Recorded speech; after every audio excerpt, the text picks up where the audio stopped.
Imagine you're on a subway and someone suddenly collapses in front of you. You see them struggling to breathe and trying to catch their breath. You want to help, but don't know what to do. In that moment, knowing CPR and AED skills could make the difference between life and death.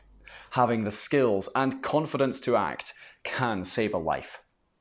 Welcome to our CPR and AED Essentials course. I'm happy to introduce Robert Gerchok, your guide for this course. Robert has a lot of experience in nursing. He has worked at the Johns Hopkins Hospital and in areas like home care, infection control, employee health, and psychiatric and substance abuse hospitals. He has also been an interim director of nursing and has taught medical education, coaching doctors, nurses, and business professionals. He has trained many people in CPR and AED skills, and that's why he is perfect to coach you on this topic.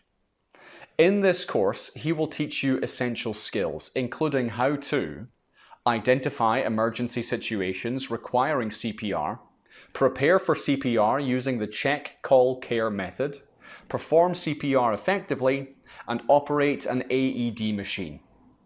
Join us in this course to learn CPR and AED, because when it comes to saving lives, every second counts, and every one of us can be a hero.